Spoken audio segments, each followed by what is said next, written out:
Hello, everybody, and welcome to another of a review of a show that I just finished watching on Crunchyroll. Now, here's the thing: 2023 was awesome. 2023 was the year of great shows that we have yearned for a while now. And there were some good ones, there were bad ones. There were some that you couldn't get it. There were some you couldn't get past the third episode, and there were some that even if they were stupid, you still watch it by the way. And yeah, 2023 was the year of waifu wars. Throughout the years, there's been tons of talk about who's best girl 2023, which I believe Shizuka from Zom 100, Bucket List of the Dead, is best girl of 2023. And I haven't done my top 5 waifus of 2023, which sooner or later I'll probably do it some other time, if I'm off work or something. But whatever day I'm off work, I'll get right to it. I'll just do that. But now we in 2024. And this is, to me, 2024, to me, when it comes to romantic comedies, that's why that's my name's rom-coms. When it comes to romantic comedies and all that shit, this is a show that I'm glued by, because the first episode I saw on Crunchyroll hit something to me. Tales of Wedding Rings. Yeah, that's what the title is. Tales of Wedding Rings. I finished watching this show, and the first thing that came to my mind, looking at this show, you know what anime I'm thinking of? And it was this: Harem Labyrinth in Another World. For those of you who have not watched Harem Labyrinth in Another World, type that in, look up a girl named Roxanne, and tell me what you think. Now, I talked about that show. I talked about Harem Labyrinth in Another World because this guy is the luckiest bastard. I didn't think no one was that lucky. But for this show, The Tales of Wedding Rings, yo, talk about what the fuck is this? Talk about harem. Talk about isekai. Talk about wow. And I'm gonna get right to this review because I'm gonna get into the point of this thing. Because this, again, 2024 is off to a good start with new shows. And there's one show I'm gonna talk about later in my review, but I want to talk about this particularly. Okay, so let's get right to it with the episode 1 review of Tales of Wedding Rings. So you got this. Okay, so when it comes to isekais are always at its peak when it's so repetitive in terms of you guys sent to another world. Okay, you got a dark-skinned merchant. You're gonna have a girl on your side. You're gonna have a harem on your side. Basically the typical isekais. But for this guy, Sato, is the luckiest guy in an isekai. How rare to find a lucky guy in a situation like this to have his harem in an isekai role. How lucky is that? You know how few lucky guys in an isekai role get that? You know how lucky there's no shame, no nothing. He just, facing tough problems and all that. And his life is so normal. It's not like he pushed off the train or get hit by a truck and get hit and truck and get sent to another world. No, it's not like he died and then went to another world. It's not like you put on a headset and then, oh, I'm in an isekai world. Okay, no. This is your typical, just run-of-the-mill isekai. So you got this guy named Sato. One day, as he was collecting bugs off the tree, he found love and interest with a girl named Hime. And no, not Yamushi Pedal Hime bullshit. We're not going the Yamushi Pedal way. We're talking about Hime. We're talking about this beautiful blonde-haired girl. Now, they've been friends. They've been friends since they were little. Because apparently Hime is hiding from the other kingdom because, truth be told, she's the princess. So now we fast forward 10 years later. Everyone grew up. They're next door neighbors. Sato and Hime have a thing for each other. We knew that was coming. When it comes to male and females as childhood friends, there's always romance in them. That's kind of your typical, that's a typical thing in an anime. That's kind of a typical thing in real life. Male, female, yeah, best friends, but in reality, they love each other. That's kind of like the typical standard to all things in life. Now, Sato and Hime relationship started out friends, but you get what I mean, later on that. But as Sato, looking at Sato's character, I don't blame him. I don't blame him for all the reactions he got in his first episode. I don't blame him. Yeah, he blushed sometimes. Yeah, he's somewhat coward and all that. But we have seen characters who've been in his shoes, and there's gonna be some growth involved in this. So right off the gate, everything was fine for them going on to a festival, but then all of a sudden, oh boy, gotta go. Oh, I'm leaving. And then all of a sudden, following Hime, he got sent to an Isekai world.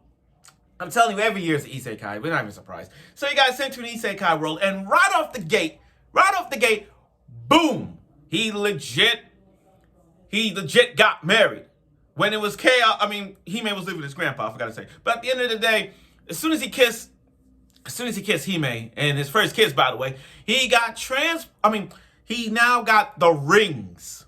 Like Sonic the Hedgehog, 7 rings in hand. Well, this time it's 5 rings in hand. And now he's the ring king. The moment he married Hime and found out she's a princess, he's now the ring king. Because in honesty, the purpose of Hime was, okay, I'm now grown up.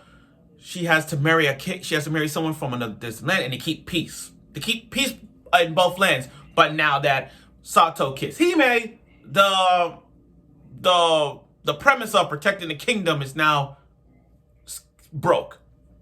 Now, and again, kissing and get the power. I felt like this is Harem Labyrinth in another world mixed with Sekirei. And if you think about Sekirei, one of the most iconic harem animes of all time. One of the most iconic harems. Think about it. You kiss the girl, they're yours. I'm looking at this show and I'm like, yeah, Hime is yours. You kissed her, and now you got the rings.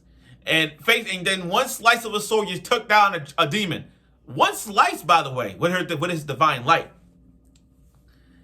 Now, the first episode was pretty it's very standard. He's gonna get a lot of harems because this is a harem isekai, so it takes time. When it comes to harem animes, it takes time to build more girls. The opening and the ending gave it away in terms of wow. Talk about, and it's not, how to put this, it's not obvious. It's not that obvious to oh, okay, he gonna get all the girls. It's not that obvious, but it does show who gets their power, some Captain Planet. Okay, you get water, you get earth, you get fire, you get water. You see what I mean? It's not rocket science just by looking at the opening. Yeah, the opening and the ending does show us these attractive waifus. And I told you, and I said this, 2023 was the waifu wars. Now 2024 is now the year of the waifus. And so far, I'm actually glued by this because I already see who's best girl out of the 5. I ain't gonna tell you that yet. I probably might change my mind if I see the other 5. But at the end of the day, Sato is one of the luckiest guys in the isekai world to get a harem like this. How rare do you see that? You don't get that. You don't get that often. You really don't get that often. And y'all wish y'all was Sato. Not personality-wise, but you gotta be lucky to be to go to an isekai world. You get married right off the gate. You marry a freaking princess. Right off the gate. First episode, by the way. The first episode. Now, again, 2024 is going to be the waifu wars. And so far, from this show and that other show I'm actually want to talk about when it airs, the gal girl, the Hatiko Gals, the one in the snow one. I'm actually going to talk about that show when that airs, if I have time. But I actually do want to talk about that. Now, let's talk now. You can't have a harem without fan service. You can't have a harem anime without fan service. This is ecchi, harem, isekai, action. Fan service. Fan service is the glue to hold a show. You can have all the elements, but if you sprinkle that fan service, poof, it's there. This has the tons of fan service out there compared to the shim amount of Testament of the world, the Sekirays of the world, To Love Ru, High School DxD, High School of the Dead, Girls Bravo, Ladies versus Butlers. The list goes on and on when it comes to the Rosario Vampire. The list goes on and on in terms of fan service. This right here, the fan service is there. The fan service is there. I mean, they're showing a lot. No, not highly a lot, but I got a feeling down the road we're gonna see some fan service, and they did.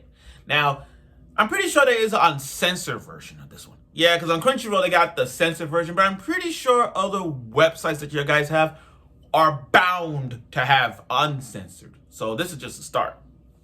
But again, talk about first episode. Talk about like wow.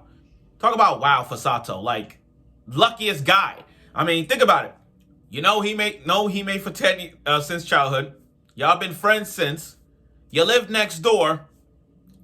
She's a princess. She got to go to another world, and you follow her. Now you in an isekai world, and off the first gate, you married her with the rings, and you slay down a dragon, fan service wise. And I'm like, wow. Talk about lucky. So now I'm actually glued by this, and I'm going to talk about this. So I look forward for next week's episode and see where this goes for Sato. If Sato could not be a coward or stop being worried about it, then truth be told, he'll change. And I see it. And as for Hime, you know, we can't, when it comes to harems, we can't look at her and say she's best girl yet. We got to be patient. Just be patient, everyone. When it comes to harems, you can't look at that first girl and say, that right there, that's best girl. That's my waifu. Too early. So Hime, I'm going to hold you down for a bit. I'm going to be patient with you until I see the other girls that he got. So right now, Hime's there. We're going to have to wait until the others come, and we'll see where this goes. But truth be told, guys, go watch this. If you're a fan of harem and isekais, go watch Tales of Wedding Rings. So I look forward for next week's episode of it, and I'm sure you will.